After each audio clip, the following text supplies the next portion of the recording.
Hi everyone, Fitzcups here. So in today's video, I'd like to share with you my thoughts on a game called Yurukill, the Calumniation Games that I've recently completed on PlayStation 4.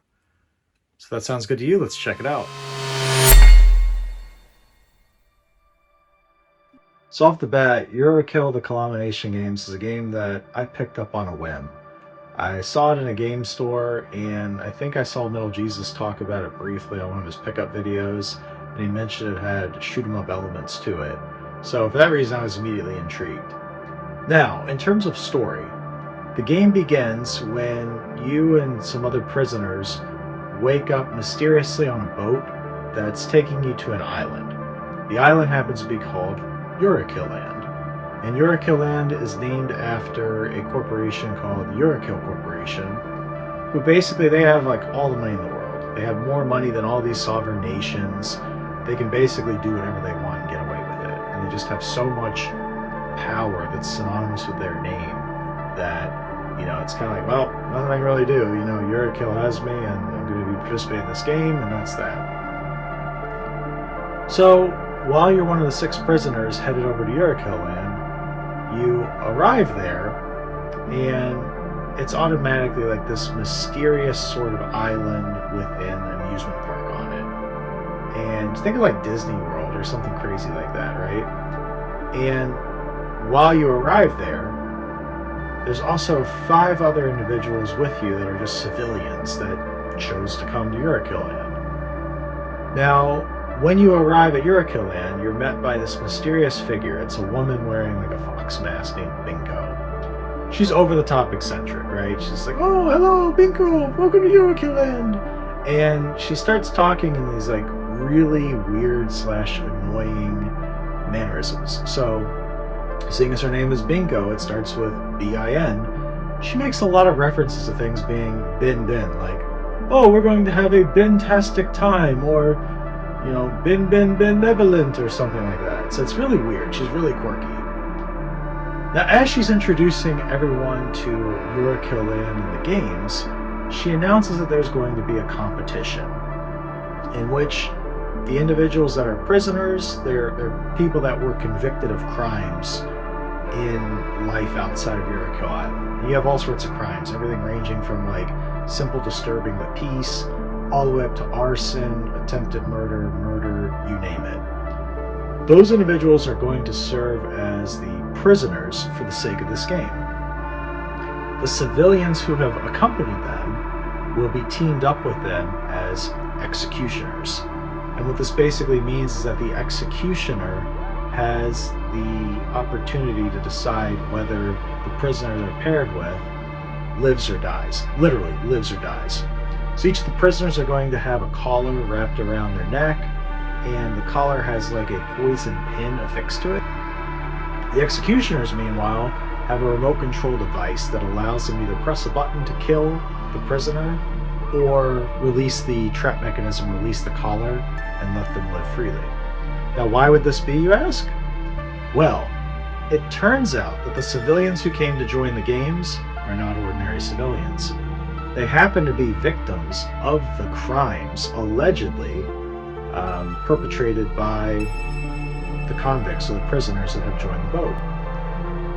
They're here because they want to seek some sort of justice against the prisoner that messed up their lives. So in the case of like the arson incident, if you're an executioner paired with the arsonist, you think this is the person that did it. They were convicted by a court of law, found guilty, serving a prison sentence.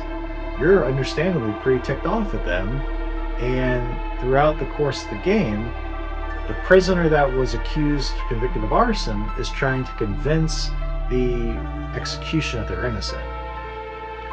So it turns out that, the dictionary definition of calumniation, which is what this game has as a subtitle, it's basically like a series of things that are, made up, lies, things that are spread and perpetuated that lead to like a negative outcome. So the whole point of this game is that all of the prisoners that have been convicted of a crime claim they're innocent. Yet all of the victims that are there as executioners, they're truly victims. Like their circumstance doesn't change. but each of the prisoners now is trying to convince the executioner of their innocence so that A, they don't die, but B, they could be exonerated of the crime that they were accused of, or convicted of in this case. So throughout the game, Binko and the Yurukill Corporation offer this reward to the team that wins the Ultimate Games. The winning team, the prisoner, should they live and not be killed by the executioner and make it and complete all the trials, beat all the other teams, the prisoner will have their entire criminal slate erased. They'll be reinserted into society with a normal life, and they'll be able to just continue living on as they did before they were convicted of the crime.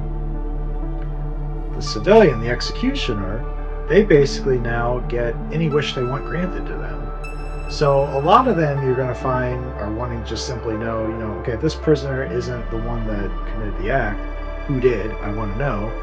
But some of the other ones, there's some selfish motivations. Like some of them want wealth or fame or power or whatever. And it's really interesting because the character motivations for playing really align well with the overall character development and help tell the backstories of what happened with both the victims and the prisoners. And it's really interesting what they do here and how they kind of weave it all together. So in terms of gameplay, this game is interesting in that there's basically 3 different types of gameplay elements going on. Now, most of the game is a visual novel. You're going to do a lot of reading, a lot of dialogue between the characters. You don't really get to control how you respond to the dialogue or the outcomes. It's just kind of a linear progression where you go through and just click through and read. So that might be boring to some people, honestly.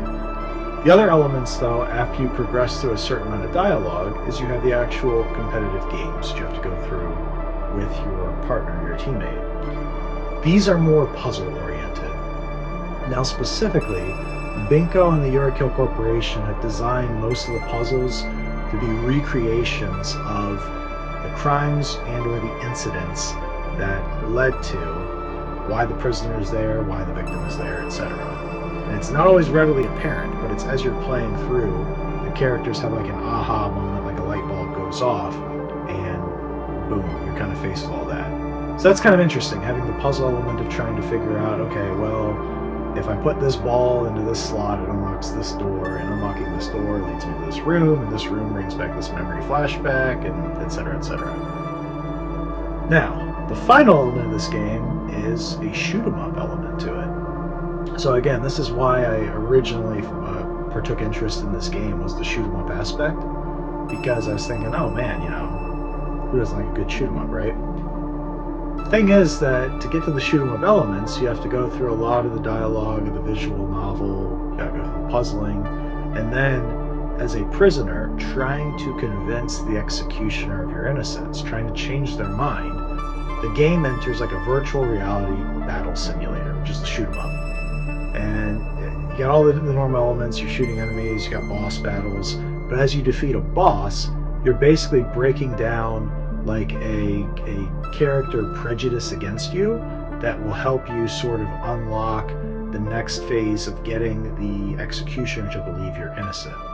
So it's really interesting how they set up the 3 different styles of gameplay and kind of merge them in as one game. I've never really seen a game quite pull that off before, but it's interesting. And like I mentioned, the puzzle elements, it's very much like Danganronpa or the 999 series in that, it's like a whodunit sort of thing, like a detective solve the mystery, piece together things, understand what happened. It's very, very interesting. So I respect what they did here. So in terms of technical aspects, seeing as most of the game, and I guesstimate it's probably 70% of the game, is a visual novel, there's not a whole lot of strain on the processing power of your console or computing device, right? I just have to say, because it's not a lot of strain or dragging on the power, there's no latency, no lag, no glitching, stuff like that. It all runs really smoothly, right? And that's pretty good. Now, in terms of the shoot 'em up elements, the shoot 'em up, very vibrant colors, very nice control mechanics. It plays pretty tight. It plays like a shoot 'em up should. And I really liked all that about that. Another aspect where this game really shines, in my opinion, is the soundtrack. So Not every song is a banger. Don't get me wrong. It's not like every single song that comes on, I'm like, yeah, yeah, I'm feeling this. Specifically, though, there's about one or two different songs where, even outside of playing this game, I find them on my Spotify playlist, or I find myself listening to them while I'm doing other things in my personal life. And I don't always find that in a video game. So the games that stand out, to me at least, truly stand out. And I would describe them as sort of a contemporary chill. That's the best way I would describe these songs. They really do a good job of juxtaposing that chill sound against the internal stressors of the character you're playing with. Again, remember, you're playing as a prisoner falsely accused, or are they, falsely accused of committing a crime, trying to prove their innocence and not either die in the games or die from the executioner pressing a button and injecting poison into your neck. So, really cool what they did there with that choice, that style of music, and I dig it. So, in terms of replayability, I beat this game, played through it, did everything that you could do on one playthrough. I don't feel compelled to go back and play it again. I know that there are things that I miss to get 100% completion or to get additional trophies. Like, for example, in the shoot 'em up segments of the game, there are like little Binko icons. Specifically, it looks like Binko's face or the face wearing the mask that will appear hidden during the gameplay, but once you like shoot in a certain area, they appear and you got to shoot them and destroy them to get certain points. And you destroy a certain number of them, you destroy all of them, you 100% the game and unlock trophies, etc., etc., whatever. I didn't feel like doing that. That wasn't worth my time to go back and play. Now, specifically, if you were trying to go after that, you don't have to go through the game all over from start and go through all the narrative, go through all the dialogue, go through all the puzzles. They do have an ability to go back and just do the battle simulator, like the virtual reality shoot 'em up segments. So that's kind of cool. You kind of like skip the line and go back to it. But this game doesn't offer like a new game plus or anything like that. So, will I be playing this again? Likely not. No, don't have any plans to. So my overall thoughts. This game, it's ambitious in that it tries to do three different things. It's the visual novel, which I've put at about 70% of the game. It's got the puzzling aspects, which is about 20% of it, and the shoot 'em up, which is about 10%. It is interesting how they try to pull all those different gameplay elements together. I will say too, the story was pretty interesting to me. The story kept me engaged. It had that whodunit sort of aspect to it where I honestly wanted to know, okay, if my character truly is innocent, who's guilty? Because one of the things that they make clear off the start is that the guilty person is among you. Like the person responsible for everything is among you. So it's like, I'm compelled to play that through and see what's going on with this. Now, I will say too, a lot of the characters are pretty eccentric. I mean, really eccentric. They are so weird and out there. It's going to be a turnoff for some people. I myself, I was kind of humored by it, so it didn't really bother me. But there are definitely elements where a character is either describing something, talking about something, or they're thinking, and the stuff they're thinking about, the path they're going down, it's not where a normal, rational individual like you or I would go. Like, for example, like a guy got stabbed by someone, and it was malicious. It was a stabbing with intent to kill him. But instead of him piecing it together and realizing that, he's like, oh, you know, I would gladly do this for this person because it would help them and blah, blah, blah, blah, blah. And, truly they would never do anything to hurt me. And it's just like, come on, dude. Like, you're so brainwashed here, or you're just really that naive. And it's a little over the top, I gotta say. So I'm not gonna spoil anything for you on that, but some of it was just so layered in, so baked in. It's like, this is not real. It's not even close to real. So take that for what it's worth, too. Now, because of this, I think the visual novel aspect will turn a lot of people away because you don't really have control over dialogue choices. You're kind of a passive participant in the game as it unfolds. You don't really have choice to choose what happens to your character or where the actual gameplay goes. You're just riding along, reading the choices, solving the puzzles. Again, it's all a linear fashion, and you go through the shoot 'em up style elements. I think that could turn off a fair number of gamers out there. Because of these reasons, the three different game styles being a little more visual novel focused, the eccentricity of some of the characters, I would rate this game a 7 out of 10. It is ambitious in its approach to try to merge three different gameplay elements together. I honestly do feel like they stuck the landing. They did pull it off, but it's weird. It's still kind of weird. And, when I think about games that 5 years from now, 10 years from now, will I still look back on and think about this game? Will I still think, oh, hey, I need to pull this game out of my collection here and play it again, revisit it? No, I don't see that happening with this game. So that's a big part of why I rated this game as I did. But I still enjoyed it, right? I mean, I still had a great time with it. So, if you've played this game, let me know. I'm curious to know your thoughts. But as always, I want to thank you so much for watching. Thanks for subscribing. Catch you on the next video.